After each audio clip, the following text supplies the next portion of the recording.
네, 화요일 선택 오늘의 종목 바로 이어가 보도록 하겠습니다. 유한타증권 여의도 영업부의 박우경 차장과 함께합니다. 어서 오세요. 네, 안녕하십니까?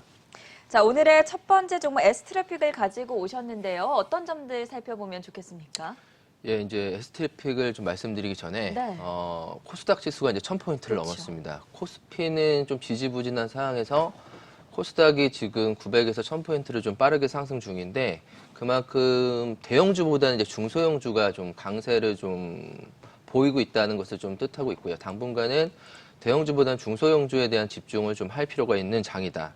그럼 중소형주 중에서 이제 어떤 종목이 좀 갈지를 좀 고민을 해보면 첫 번째 중소형주는 첫 번째 그 스토리나 이제 성장, 그 이슈가 있는 종목들이 첫 번째 움직일 수가 있고요. 두 네. 번째는 실적이 도는 턴어라운드 되고 있는 업종들. 세 번째는 이제 정부 정책이나 각 기업들, 글로벌 기업들의 정책에 따른 이슈들. 마지막으로는 소외된 업종으로 지금 구분할 수가 있을 것 같은데 이제 제가 오늘 갖고 온 S트래픽, 두 번째는 로보티즈, 이제 세 번째는 웅진시프트 같은 경우가 이제 첫 번째는 S트래픽 같은 경우에는 이제 그 이슈가 있는, 스토리가 있는 종목이기 때문에 네. 각각의 이제 중소형주마다의 특징이 있기 때문에 먼저 이런 내용들과 좀 부합하고 어떤 스토리가 향후에 주가 탄력도를 좀 높일 수 있을까를 좀 먼저 말씀을 드리고자 했습니다. 코스닥 지수가 1000포인트를 돌파한 가운데 어떤 중소형주 중심으로 투자 전략을 세워보면 좋을지 거기에 맞춰서 오늘 세 가지 종목을 가져오셨다고 했어요. 첫 번째 종목 바로 확인해 볼게요.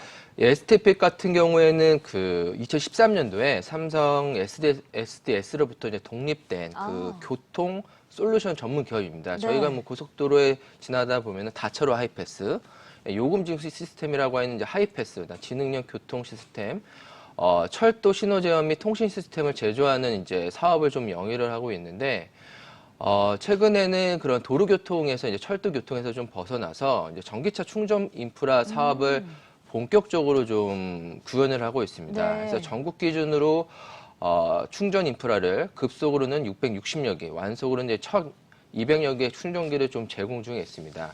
아무래도 이제 중소기업들이 그런 인프라를 이제 깔 때는 대기업들과의 협업들이 상당히 좀 중요한데 그동안에 뭐 이마트라든가 BGF 리테이블을 통해 가지고 대기업하고 이제 협업했던 것들이 좀 있고요. 이제 본격적으로는 이제 3월 말부터 지속적으로 좀 뉴스가 나오는 게 현대자동차 아이오닉 5랑 전기차 멤버십 서비스 사업에 선정이 됐다. 그래서 저렇게 많이 오른 거예요? 3월 말부터?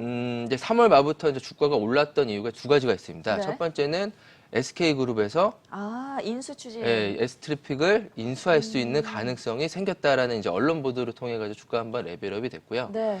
두 번째는 현대자동차 그룹에서 아이오닉 5와 관련된 전기차 멤버십에 대한 그런 그 특화된 서비스가 선정이 됐고 전기차 사는 법인에 대해서 충전기를 무상 설치를 해주는데 이 사업자로서 S트래픽을 선정을 하겠다가 이제 주가가 큰 폭으로 좀 오르고 있습니다. 그래서 앞서서 말씀드렸던 이제 주가가 이제 중소형주가 오를 수 있는 이유에는 뭐 여러 가지 모멘텀이 있는데 아직까지는 이제 우리나라가 이제 충전기 인프라들이 그 저변이 확 넓혀지지는 않았잖아요. 그렇죠. 그래서 올해부터 본격적으로 현대차 그룹이 아이오닉 5를 필두로 해가지고 인프라 사업들도 지금 집중적으로 좀 하려고 하고 네. 있고요. SK 그룹도 이제 어제 LG 솔루션과의 그런 그 소송이 좀 마무리가 됐기 때문에 2차 전지, 전기차 사업에 대한 그런 그 집중도를 더 높일 계획이기 때문에 아직까지는 살아있는 이벤트가 있는 종목이다. 그래서 지금 바닥에서 이제 52주 신고가를 좀 돌파하고 있는 과정인데 네. 주가는 바닥에서 보면 좀 많이 오른 것 같지만 갈 길은 조금 멀어 보인다. 더 상승 여력이 남아있다. 예, 말씀을 드릴 수가 있을 것 같습니다. 첫 번째 종목으로는 S트래픽 이슈가 있는 종목이라서 좀 주목을 해보자라고 조언 말씀을 들어봤고요. 두 번째 짚어볼 종목은 로보티즈입니다. 로보티즈 관련해서도 뭐 LG 전자 플러스 여러 가지 이슈가 나오는데 네. 이 종목은 왜 가지고 오셨을까요? 이 종목은 이제 제가 이제 지난주, 지지난주에 가장 강조했던 그 업종이라고 하면은 건자재. 그렇죠? 네. 네, 정부 정책이 가장 중점적으로 있기 때문에 올 한 해 내내 건설보다는 건자재를 봐보자. 네. 로보티즈는 이제 로봇 산업에 대해서 저희가 좀 생각을 해야 되는데 단순히 이제 로봇 산업 성장할 거야는 너무 조금은 흔한 얘기인데 그렇죠. LG전자가 그 스마트폰을 철수를 하고 접었죠? 본격적으로 로봇 산업에 대한 집중도를 높인다고 좀 밝혔고요.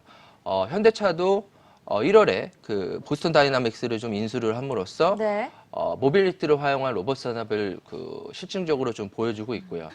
그리고 삼성 같은 경우에도 TF팀을 좀 구성을 한 상태고, 로봇과 관련해서요. 예, 그리고 애플의 CEO도 전기차의 자율주행의 핵심은 결국에는 로봇에 달려 있다. 네. 그만큼 이제 글로벌적으로 산업이 로봇으로 집중될 수 있는 정책에 대한 이슈가 있기 때문에 정책 이슈에 대한 그런 모멘텀을 가져가는 모멘텀을 로보티즈가 갖기 때문에 이 종목도 똑같이 봐야 된다.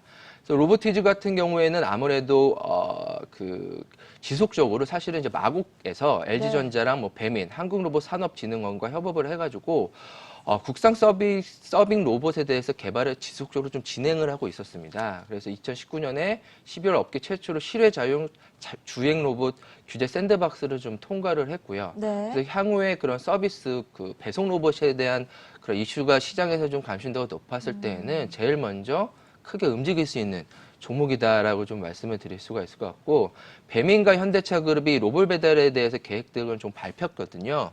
그래서 이제 배민 뭐 자주 주문을 하시나요? 저도 자주 사용하죠. 네. 네. 그래서 향후에 로봇이 이제 만날 수 어. 있는 그런 계기가 아직은 조금은 뭐 멀을 수도 있겠으나 주가는 선반영되는 특징이 있기 때문에 로보티즈가 이런 쪽에서는 상당히 역량이 있다라고 좀 보시면 될 것 같습니다. 두 번째 짚어볼 종목 로보티즈에서는 정책적인 이슈를 네. 같이 가져가는 네. 그런 모멘텀으로서 함께 두 번째 종목 살펴봤습니다.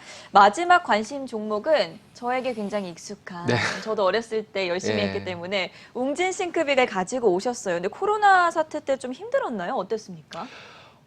아무래도 그동안에 웅진 시크빅이라고 하면은 네. 이 종이로 방문을 하시잖아요. 방문을 보통. 해서 이제 그쵸? 방문 판매집이라든가 네. 저희가 이제 뭐 페이퍼로 해가지고 이제 문제집 푸는 걸로 그쵸? 이제 유명한데, 웅진 시크백도 코로나19 사태 이후로 패드 형식으로 온라인 형식으로 이제 변화가 좀 빠르게 되다 네. 보니까 이쪽으로 수익성이 올해부터 좀 엄청나게 뭐 아. 영업이익 300억 정도를 좀 예상을 한다고 합니다. 그래서 최근에 각 증권사들의 리포트를 좀 보면은 긍정적인 실적이 도는 업종이다. 그래서 웅진시크비도 바닥에서 최근 들어서 급속도로 좀 올라오고 있다가 고점에서는 좀 조정을 보이고 있는 양상들인데, 이게 이제 그 실적이 턴어라운드 되는 종목이기 때문에 주가를 이거 너무 많이 오른 것이 아닌가라고 좀 생각을 할 수는 있으나 이제 시작인 것 같아요.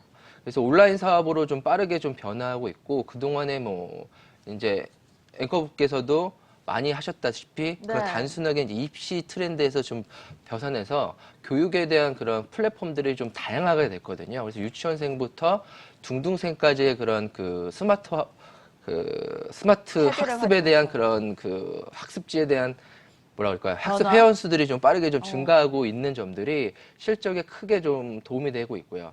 가장 크게 웅진 시크북의 그런 키포인트라고 좀 보면은 2019년에 런칭한 스마트 올이라는 전과목 그런 종합 학습지들에 대한 온라인화들을 좀 보여주고 있다는 점들이 가장 눈에 띄고 있고, 웅진 시크비도 글로벌 미국에 있는 온라인 교육 플랫폼 기업인 유데미와의 그런 사업이 계약을 체결했거든요. 그래서 그 해외에 있는 서비스를 한국어 버전으로 이제 바꾸면서 본격적인 그런 교육 플랫폼으로의 그런 확장성들이 있다라고 좀 보시면 될 것 같습니다. 오늘의 투자 전략 앞서서 간단하게 소개를 해주시기는 했는데 마지막으로 마무리 한번 해주세요.